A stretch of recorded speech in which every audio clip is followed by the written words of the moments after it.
Hello all learners, आज हम करने वाले हैं agreement contract and proposal. So let's study. So पहले before we start you have to keep some things, ये चीजें ध्यान में रखनी है। सबसे पहले आपको अपनी बेयर एक्ट अपने हाथ में रखनी है।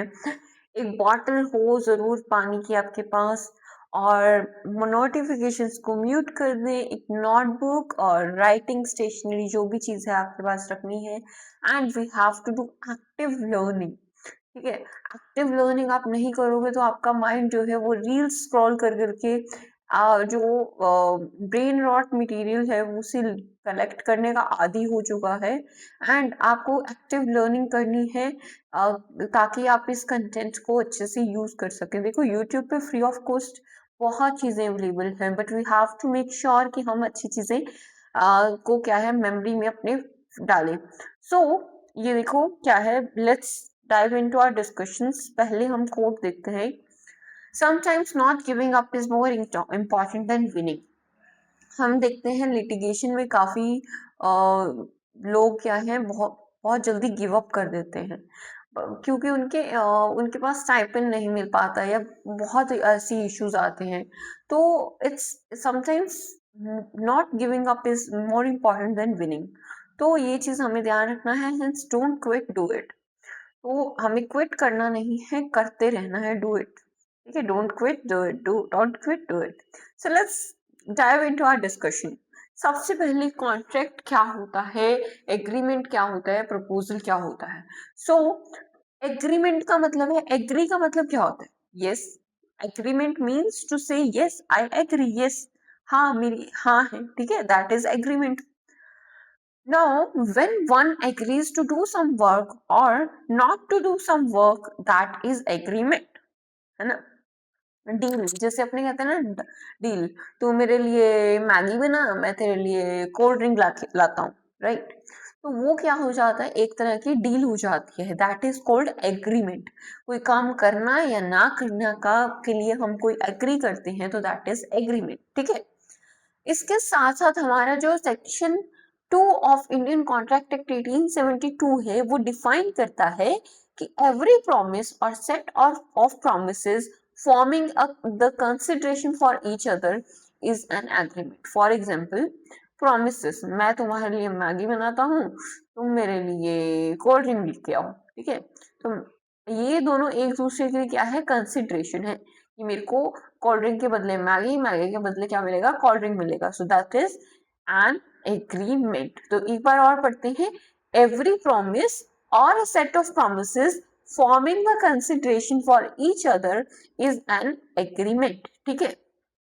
नाउ नेक्स्ट हमारे पास क्या है, everything around you is a contract. हमें आसपास देखना है और देखेंगे हम कि हर चीज कॉन्ट्रैक्ट ही है। फॉर एग्जाम्पल, आपने एक पेन खरीदा इन एक्सचेंज ऑफ मनी, वो भी कॉन्ट्रैक्ट है। तो पेन आपके लिए क्या है, कंसिडरेशन है। मनी जो शॉपकीपर है उसके लिए क्या है, कंसिडरेशन होगा। और ये क्या है, आप एक दूसरे को एक्सचेंज करने के लिए क्या है, ये भी क्या कर रहे हो, एग्री कर रहे हो। तो this is a also contract, right. Contract क्या हो जाता है, आप जब लीगल टर्म्स में चले जाते हो दैट इज अ कॉन्ट्रैक्ट। जब एग्रीमेंट को क्या है, इन्फोर्सिबल बाय लॉ होता है, ई बाय एल होता है, दैट इज अ कॉन्ट्रैक्ट। ये सब चीजें हम आगे डिटेल में पढ़ने वाले हैं। यू ट्रेवल बाय बस, that is also contract. Even marriage is a contract. But here is the twist, contract contract होता क्या, लेट्स सी।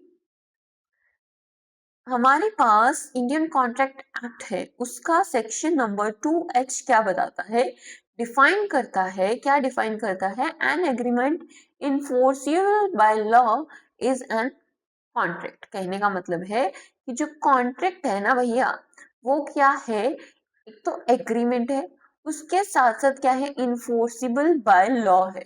मतलब C is equal to A plus E by L। तो ये क्या है, हमारे पास इन्फोर्सिबल बाय लॉ है। कहाँ पे दिया हुआ है, तो section number 2H, sub clause H में दिया हुआ है। सेक्शन 2 सब क्लॉज H, जहां जहां पे हमारे ब्रैकेट्स आ जाते हैं तो दैट इज क्या है, सब क्लॉज बोलते हैं इसे, ठीक है। ये हमें ध्यान रखना है। सेक्शन 2 सब क्लॉज H में क्या है, हमारा डिफाइन किया गया है किसको, कॉन्ट्रैक्ट को, ठीक है। अब ये बात तो हमें हमारी बुद्धि में चली गई है और हमारे नोट्स में भी चली जानी चाहिए।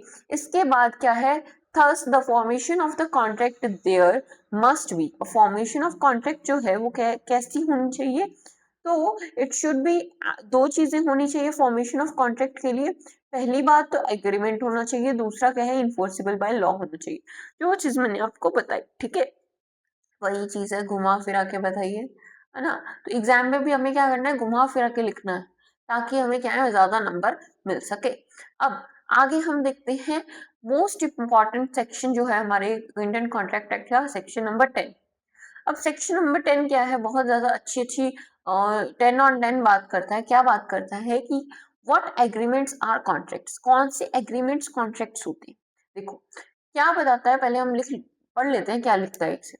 ऑल एग्रीमेंट्स आर कॉन्ट्रैक्ट्स, सारे एग्रीमेंट्स कॉन्ट्रैक्ट्स होते हैं if they are made by free consent of parties competent to contract for a lawful consideration and with a lawful object, and are not hereby expressly declared to be void. Nothing herein contained shall effect any law in force in India, and not hereby expressly repealed, by which any contract is required to be made in writing or in the presence of witnesses, or any law relating to the registration of documents. Oh my God!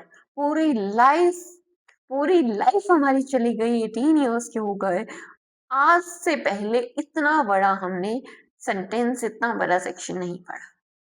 सो अब हम इसे decode करते हैं। तो decode करने के लिए आपके पास मैंने कुछ हाईलाइट कर रखा है। फर्स्ट चीज है, देखो सारी एग्रीमेंट्स क्या होते हैं, कॉन्ट्रैक्ट होते हैं। सारे एग्रीमेंट्स क्या होते हैं, कॉन्ट्रैक्ट होते हैं, ठीक है, इतनी सी बात है। इसके साथ साथ क्या होना चाहिए, अगर वो फ्री कंसेंट ऑफ पार्टीज के साथ बने हैं।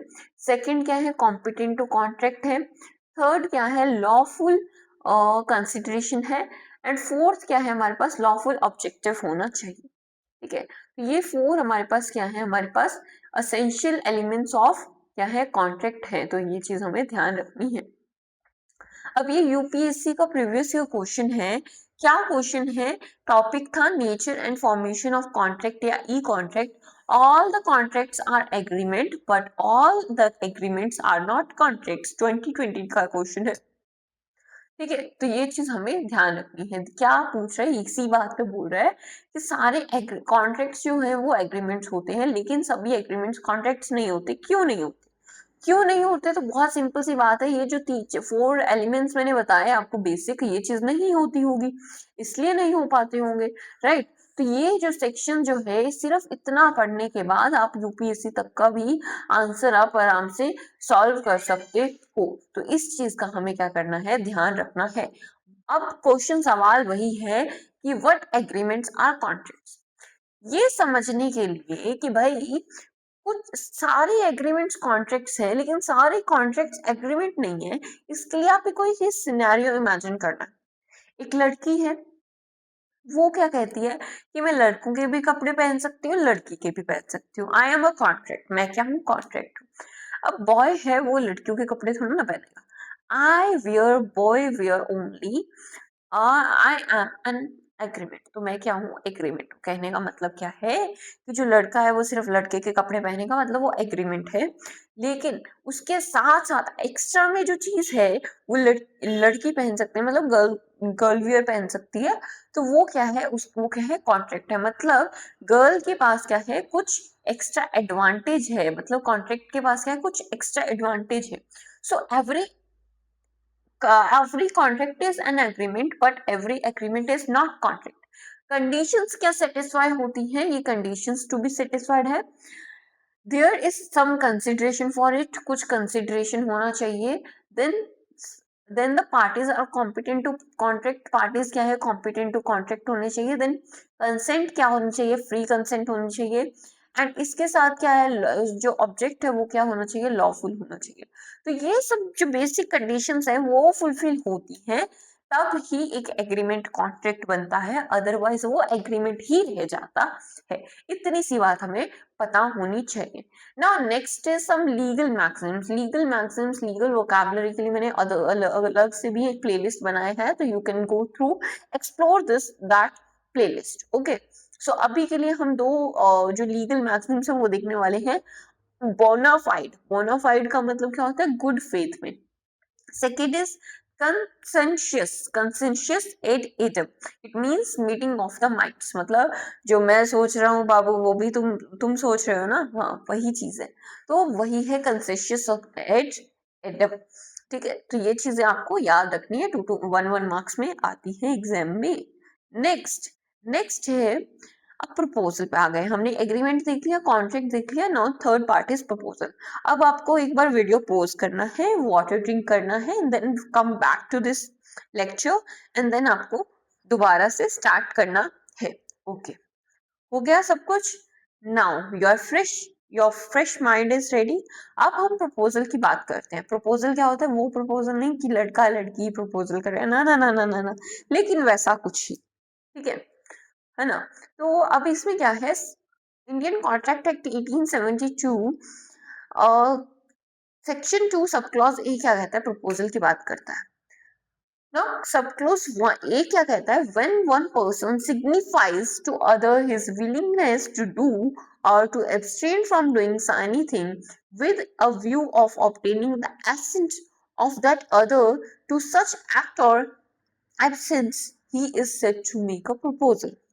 भाई बहुत लंबी बात बोल दी है, तो क्या बोल दिया? कहने का मतलब ये है कि मान लो एक लड़का है, एक लड़की है, लड़का जो है वो घुटने पे आ जाता है और बोलता है कि मैं, ठीक है?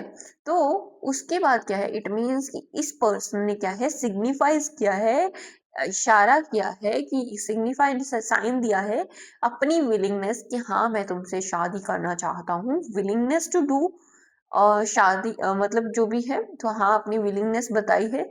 अब ये लड़की की मर्जी की वो एब्सट्रेन करती है कुछ चीज के लिए, नहीं नहीं मैंने तो नहीं करनी है ना, ऐसा कुछ करती है। अब ये लड़का है ना फोर्सफुली नहीं करेगा, बात ये है कि ये लड़की की हाँ या ना मतलब लेना चाहता है, इसी को बोलते हैं प्रपोजल। तो आपके प्रपोजल्स एक्सेप्ट भी हो सकते हैं, रिजेक्ट भी हो सकते हैं, वो आप पे डिपेंड नहीं करता है कि आप कैसे हैं, वो सामने वाले की सिचुएशन पे डिपेंड करता है। सो ये चीज पे थोड़ा सा ध्यान रखना, दिल पे नहीं लेती है ये सब चीजें। ओके, सो आज हमने प्रपोजल भी पढ़ लिया, है ना, जिस चीज से हम भागते रहे हैं पूरी लाइफ की, ये अच्छी चीजें गंदी चीजें हैं, वो सारी चीजें हम लॉ में पढ़ने वाले हैं। सो तैयार रहें, थोड़ा माइंड को ओपन अप करें और पढ़ने के लिए रेडी हो जाएं। आगे हम पढ़ने वाले हैं, देखो प्लीज, अब मैंने पॉज वाली चीज पहले ही आपको बता दी है, पॉज करें वीडियो को, रिवाइज करें जितने भी नोट्स अभी तक आपने लिए हैं, बिल्कुल स्टार्टिंग से नोट्स लिए लीजिए, रीड करें, रिवाइज करें एंड देन कंटिन्यू करें, ठीक है? आई होप आपने इंस्ट्रक्शंस फॉलो नहीं किए होंगे 99% ने, फिर भी आई होप कि आपने 0.1% ने फॉलो किए होंगे मेरे इंस्ट्रक्शंस। नाउ कॉन्ट्रैक्ट की बेयर एक्ट हम पढ़ने जा रहे हैं। अब कॉन्ट्रैक्ट की बेयर एक्ट में देखते हैं, let's move to the contract bare act. So I am showing you the bare act. तो इस तरीके से हमारी बेयर एक्ट रहती है। आई होप आपके पास अपनी हाथ में बेयर एक्ट होगी, right? This is the title, यहाँ पे द इंडियन कॉन्स्टिट्यूशन एक्ट 1872 हमारा टाइटल है। जैसे जैसे मैं मार्क करती हूँ, kindly mark it like that. और जो हमारा एक्ट नंबर 9 रहता है 1872 का, प्रेसिडेंट की असेंट जो है वो हमारी मिल गई थी, कब मिली थी? 15 अप्रैल को मिला था, 15 अप्रैल 1872 प्रेसिडेंट्स की असेंट जो है वो मिल गया था। देन हमारे पास क्या है? प्रियम्बल है। प्रियम्बल का मतलब क्या होता है कि हम इस एक्ट में क्या देखने वाले हैं, क्या पढ़ने वाले हैं, वो सब चीजें, है ना? तो बीच बीच में से मुझे थोड़ा देखना पड़ता है रिकॉर्डिंग अच्छे से हो रही है कि नहीं, सो काइंडली एक आधा पॉज आ जाए तो वेट इट। सो डिफाइन करना, अमेंड करना, define and amend certain parts of the law relating to contracts. Contract से रिलेटेड कुछ भी सर्टेन पार्ट ऑफ लॉ है, उसे क्या कर देना, डिफाइन भी कर देना और अमेंड कर देना, डेफिनेशन देना और उसको कुछ चेंज करना। अमेंडमेंट का मतलब क्या होता है? चेंज करना। तो ये चीजें हमें पता होनी चाहिए। प्रिलिमिनरी अगर हम बात करें तो प्रिलिमिनरी जो है शॉर्ट टाइटल इंटरप्रिटेशन क्लोज जो है वो चीज हम नेक्स्ट सेशन में, नेक्स्ट लेक्चर में देखने वाले हैं। सो आज के लिए इतना ही। आई होप आपको बहुत अच्छे से बेसिक्स जो है वो क्लियर हो गए होंगे। अभी तक आपको एग्रीमेंट, कॉन्ट्रैक्ट एंड प्रपोजल के बारे में मैंने बताया। बेयर एक्ट कैसे पढ़ते हैं उसके लिए एक अलग सेपरेट वीडियो है, आपको प्लेलिस्ट पे जाना है and you have to watch the entire playlist, ताकि आपके सारे concept easily free of cost available क्या है क्लियर हो जाए। सो जय हिंद, जय भारत।